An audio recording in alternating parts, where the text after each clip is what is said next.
Confession. Issue number 1. Not getting married. The best decision of my life turned out to truly be the best decision of my life. I'm 29, my partner is 28. We met 8 years ago, right before I graduated from college. We clicked almost instantly. A few months after graduation, she moved in with me, along with her 3-year-old son. Right after university, I started making just over $100,000 a year, working at a large bank, and later I launched my own business and built a very successful career. My income was more than enough for the 3 of us, so I had no problem letting her stay home, focus on her hobbies, and do volunteer work. I thought everything was fine between us. For the past 4 years, she's been nudging me toward marriage, but the perfect time never seemed to come. I wanted to get my business fully on its feet first, and she seemed okay with that. Then, last week, she asked me what I thought about open relationships and how I'd feel about making ours one of them. I immediately understood why she was asking. I travel a lot for work, and most likely she wanted some fun on the side while I was away. Hell, maybe she already had someone. In that moment, I knew it was over. But before ending it, I wanted to find out just how bad things could get for me legally. I arranged a meeting with a lawyer a friend recommended. I'll admit I was nervous. I heard so many horror stories about men losing everything after a breakup or divorce. I went in expecting that I'd lose half my assets, maybe even more. At first, it didn't look good, but then the lawyer asked, "So how long have you two been married?"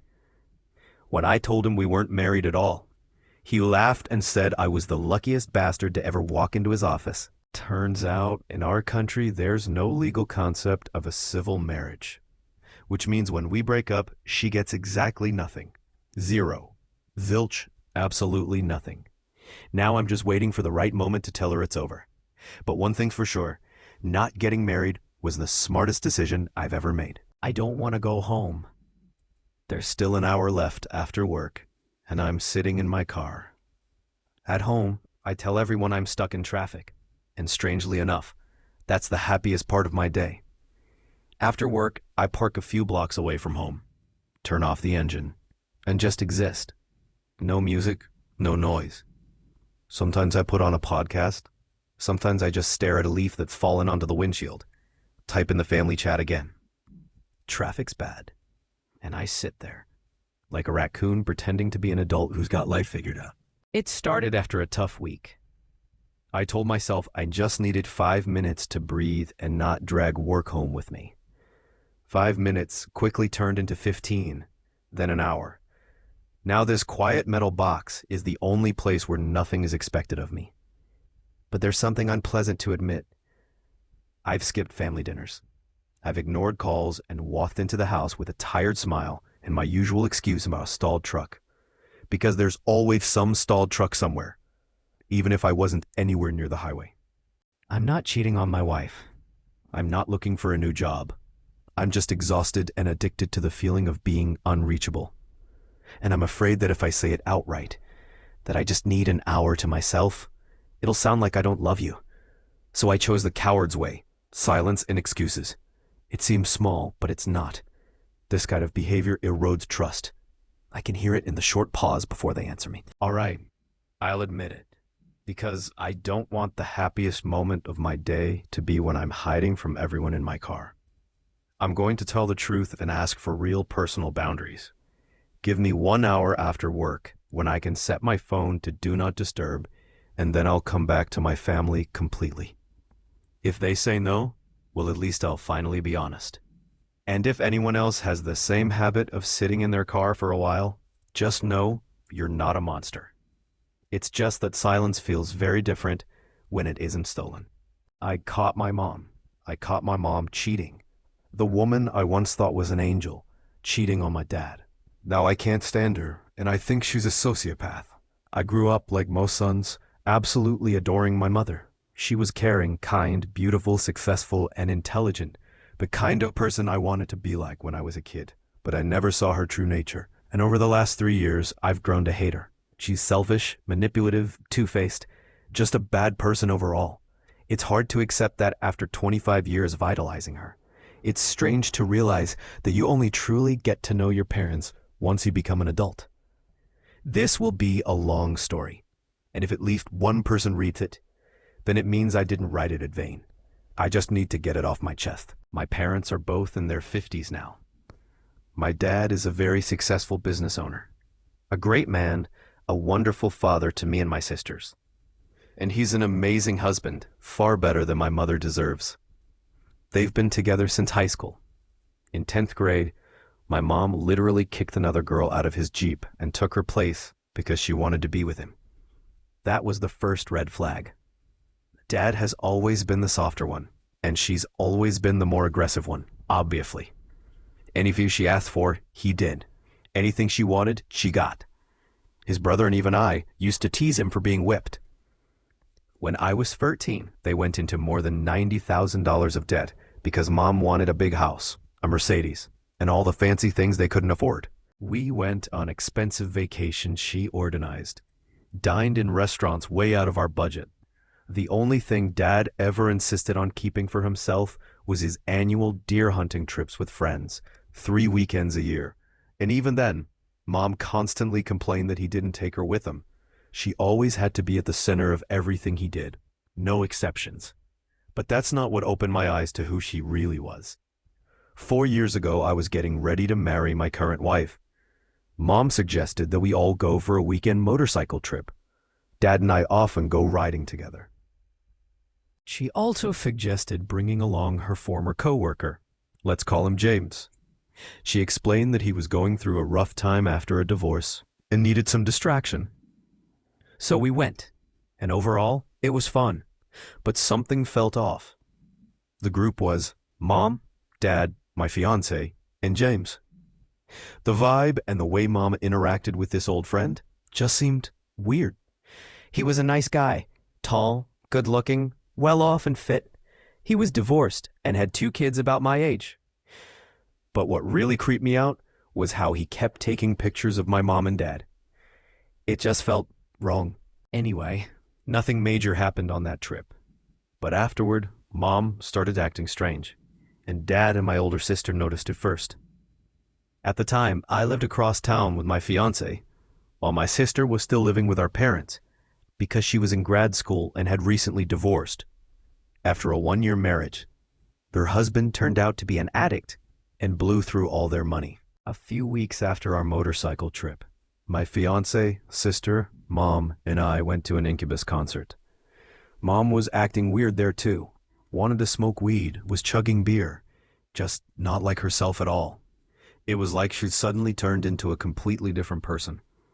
About 10 minutes after the show started, she said, "I'm going to grab a beer," and left, then disappeared for an hour.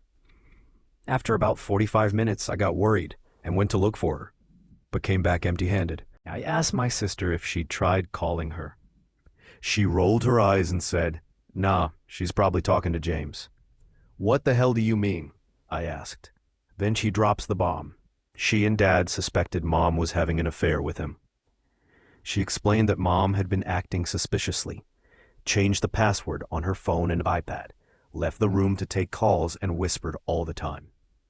She even put a damn jar of rocks on her phone while she slept, so she'd wake up if someone touched it. Dad had managed to glance at her phone before she changed the password and saw a weird flirty message from James. Eventually, Mom came back to the concert. I was overflowing with anger and despair thinking about Dad. I asked her why she took so long, and she didn't even have the beer she supposedly went for. She said, "Oh, I ran into some old friends from work." It was obvious BS. What are the odds her 50-something coworkers also happened to be at an Incubus concert? I pressed her for names. She clearly didn't expect that question and stumbled, finally blurting out some made-up names. My wife and sister were watching me grill her, while Brandon Boyd was tearing up the stage, singing "Pardon Me." Eventually, I got tired of her lies and dropped it, but inside I was boiling. The next day, my sister told Dad what happened, and he finally confronted Mom directly. He demanded to see her call history and found a 45-minute call with James right during the concert, plus many others. He furiously asked what the hell was going on, And she said James was just going through a hard time because his ex-wife had started drinking and she was just helping him as a friend. To keep this story from dragging on forever, I'll skip a lot of details, but the suspicious behavior went on for months. By the time of my wedding, my dad had already installed a GPS tracker in her car, requested her call history from the phone company, and was even considering hiring a private investigator. I still remember dancing with her at my wedding. She was looking at me with adoration, and I just couldn't look back at her the same way. Neither my dad nor I knew then that my love for kayaking would soon give him all the proof he needed. About a month after the wedding, I went to visit an old college roommate for a weekend of kayaking and fishing. He lived near my grandparents' lake house, the same one my parents and mom often used. That day, I was planning to pick up my kayak from there. My dad happened to call me just to chat, and probably to tell me about Mom's latest shady behavior. Yeah, I know it's not the healthiest father-son routine, but he's my best friend, and lately that had become our main topic of conversation. I told him I was heading to the lake house, and he said, "I doubt your mother's that brazen, but just so you know, she said she went there with her girlfriends for the weekend. So be ready in case that's not true. If anything, call me." I knew exactly what he meant. I deliberately didn't tell Mom I was coming.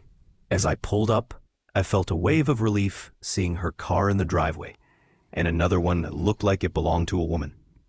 I called Dad and said that at first glance, everything looked fine. It seemed like she really was there with her friends. He sighed in relief too. I walked up to the house and knocked. Silence. The back door was unlocked. I went inside. The first thing that caught my eye was a leather motorcycle jacket hanging over a chair by the kitchen bar. I recognized it immediately. It was James's jacket. My heart dropped into my stomach. Adrenaline rushed through my veins. My vision blurred and my ear farted ringing. 1,000 thoughts flashed through my head in a split second. They're here. They know I'm here. Should I call out to let them know? God damn it, Mom, you cheating piece of... I acted fast, assuming they weren't home, but could show up any minute. I snapped a photo of the jacket, went to the garage, and of course, there it was, James's bike. Took a photo of that too. I rushed back inside and saw 2 phones plugged in and charging on the kitchen counter. I picked up one unfamiliar phone, no password. There's one more thing I should add to this story. When I was 7, my mom left my dad for a doctor who just wanted to use her and then toss her aside like trash. Dad reluctantly took her back only after she broke down crying and begged him to forgive her. Back then, she blamed everything on that doctor, claimed he had drugged her and taken advantage of her, spouting total nonsense. Later, Dad confessed to me that he told himself he was doing it for the kids and had planned to leave her once we finished school. But over time, things seemed to improve between them, and by the time we graduated, he had forgiven her and was genuinely happy in their marriage again. I remember they lived apart for a while back then, but I never knew the full details until recently.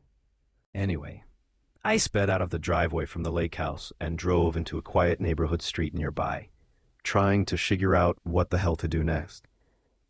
I gave myself a minute to calm my heartbeat so I could think clearly, then called my younger sister to decide whether to tell Dad, and if so, how. Up until this point, everyone only suspected something was going on. There was no solid proof. My younger sister, who's the kindest soul in the family, told me I needed to call Dad right away and tell him everything, because he had a right to know, no matter how much it might hurt him. Then I called my wife. She agreed that I had to tell him, though we were both terrified of how he'd react. I hesitated for a moment, but finally called my dad and told him that his wife of 25 years was cheating on him. When he picked up, I just blurted it out. "James is here. I have proof. Mom's cheating on you." I didn't know how to soften it, so I just laid out the facts. He was as shocked as I was. He kept repeating, "This can't be real. God damn it, Mom's name. God damn it, Jesus Christ." When the initial shock wore off, he apologized that I had to be the one to see it, then said he was on his way, a 3-hour drive, and that he'd meet me at my friend's place. I immediately called my uncle, Dad's twin brother, and my other best friend and told him everything. I said I was worried Dad might do something reckless. My uncle promised he wouldn't let that happen. Eventually, they arrived together and met me at my college buddy's house. We spent hours coming up with a plan. They swapped cars with my friend so Dad could go undercover and see for himself. He promised he wouldn't do anything stupid, no matter what he saw. That night, he and his brother drove out there, parked far away, and hiked about 1 kilometer through the woods with binoculars. They hid behind some trees and saw Mom and James on the terrace with another couple, drinking wine. Mom and James were hugging and kissing like they'd been married for years, as if what they were doing wasn't utterly disgusting. It took everything in Dad not to storm over there and blow up the whole thing. Thankfully, he stayed calm, took photos, and left. The next morning, he emptied their joint bank account, sent Mom all the photos, mine and his, and wrote, "I know everything. I'm leaving you." I can only imagine their faces when they got that message. I'm sure the rest of their romantic weekend was very tense. The following year was hell for all of us, and Mom's reaction completely solidified my hatred for her. She dragged everyone into her mess and turned our lives upside down. Dad just wanted her to leave him alone and go be with James, but instead she dumped James and started begging Dad to take her back. Dad agreed to pay her alimony if she agreed to a no-lawyer divorce. Otherwise, the lawyers would have bled them both dry. She reluctantly agreed. After the divorce, Mom cried every day for a year. She moved in with my younger sister into an apartment she couldn't afford, started taking antidepressants, and began a downward spiral, dragging us all with her. Because despite everything, we still loved her. More and more of her lies and secrets started surfacing. Thinking back to that motorcycle trip, the weekend I spent with that bastard, makes me sick. I even bought that rich prick a whiskey and coke. Even though I hated my mom for who she'd become and what she did, I still worried about her and listened to her sobs, both on the phone and in person. She would often cry to my wife too, which drove me insane. It was my wife's first year in the family, and Mom would call her, crying about how cruel my dad was. She even blamed Dad's twin brother, saying he had taken my father from her by organizing all those hunting trips, and that he was the reason their marriage fell apart. She was completely losing it. Mom's parents and brother were horrified by her behavior. They loved my dad and refused to even discuss her side of things. So the emotional fallout landed on me, my wife, my sisters, and my dad. Mom tried to manipulate everyone, always playing the victim. Her behavior disgusted me. She portrayed herself as some poor, mistreated wife, but we knew the truth, and my disgust for her as a person only grew. Dad, on the other hand, seemed finally free. He went a little wild. He's a good-looking guy with money, and although her meltdowns took a toll on him, he distracted himself by getting on Bumble and sleeping with a bunch of women in their 30s and 40s. Every weekend he went hunting and rode his Harley during the week to blow off steam. Mom still doesn't know about those women. But honestly, after 30 years with one woman, 2 affairs, and years of control, he deserved to let off some steam. Fast forward to more recent times. My wife and I were expecting our first child.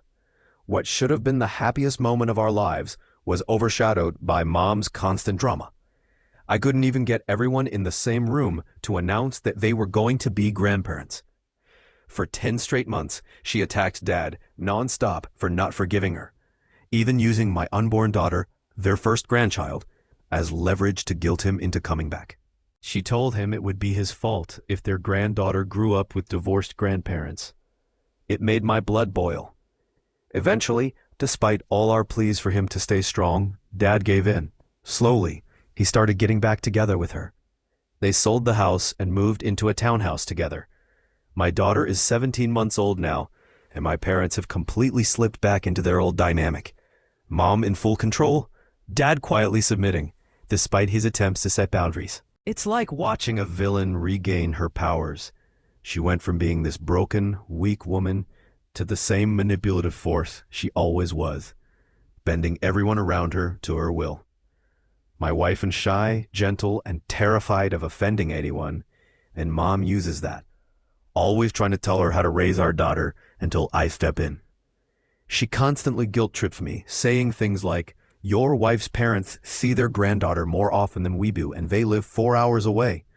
Yeah, you crazy woman. That's because they're good people. When I talk to Mom now, there's not a trace of warmth in my voice. I don't want to hate her, but her flaws are impossible to ignore. She's a sociopath who needs to control everyone. We all still love her, despite everything.